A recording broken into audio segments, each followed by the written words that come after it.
इसका क्या उद्देश्य है? इसका उद्देश्य ये है, एक नोटिफिकेशन जारी हुआ था 7/8/98 को। उसमें राज्य सरकार द्वारा हेडमास्टर के वेतनमान को, सेकेंडरी स्कूल के वेतनमान को 6500 से 7500 अपग्रेड किया था, बढ़ाया था।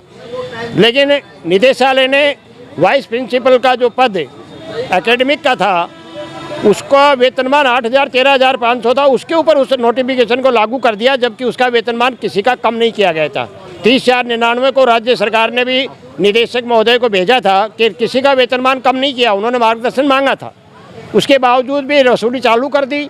वसूली चालू करने से लोग न्यायालय की शरण में गए, माननीय न्यायालय ने वसूली पर रोक लगा दी और सारा प्रकरण जो है वो करके, लेकिन अंतोतगत्वा सरकार जो है रिव्यू में डीबी में चली गई और उसमें क्या है, फिर पर्सनल पे मान लिया। पर्सनल पे में फिर अगला जो प्रमोशन होता है उसमें एक इंक्रीमेंट का नुकसान हो जाता है, तो सारे अधिकारियों को एक एक वेतन वृद्धि का नुकसान हो गया।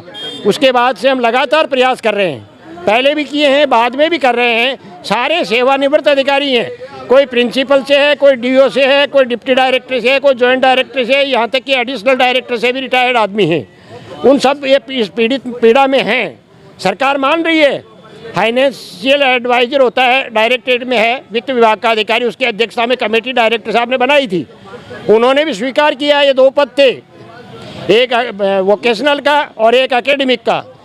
एकेडमिक वाले का 8000 वो था और उसमें कोई संशोधन भी नहीं किया गया है। वोकेशनल वाले है उसका वेतनमान बढ़ाया गया था, 6500-7500 किया गया था। फिर भी अभी सरकार की हठधर्मिता है। निदेशक महोदय के द्वारा वहाँ भेजा जाता है, राज्य सरकार सेक्रेटरी साहब को ज्ञापन देते हैं, वो दिखवाते हैं, कहते हैं और भेज देते हैं, रिपोर्ट मंगवा लेते हैं, वहाँ से वही रिपोर्ट आ जाती है वही पहले की पहले। अब कितने लोग वंचित हैं आपके इससे? लगभग 200 के आसपास हैं। तो आपने सरकार से जब मांग रखी होगी, आपने किसी मंत्री से मिले होंगे, तो क्या आश्वासन? मंत्री जी, अभी वाले मंत्री जी से तो नहीं मिले, शिक्षा मंत्री जी से, पहले वालों से मिले थे। आश्वासन, केवल आश्वासन मिलता है अभी तक। क्या कहा गया था आश्वासन में? दिखवाते भाई ये दिखवाते हैं। और अभी हमें ACS महोदय फाइनेंस से भी मिले, निवेदन किए थे, उन्होंने कहा था भाई हमने वेतनमान कमी नहीं किया, हमारा तो मामला नहीं है। फिर भी उन्होंने कहा ठीक है आप दे दीजिए हमारी।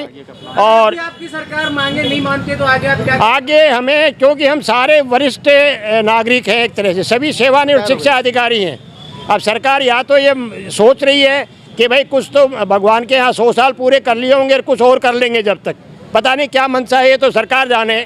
लेकिन सरकार ने अगर हमें बाध्य किया, अब भी हमारी बातों को नहीं सुना, तो हमने बाध्य होकर के अनशन और आमरण अनशन तक भी करना पड़ेगा। इसके लिए हमें किसी भी हद तक जाना पड़ेगा, हम जाएंगे 15 दिन का टाइम और इसके लिए 15 या 20 दिन का हम टाइम देंगे। उसके बाद हमारी कार्यकारिणी बैठ करके तय करेंगे और निश्चित रूप से हम इस कार्य को पूरा करवाएंगे।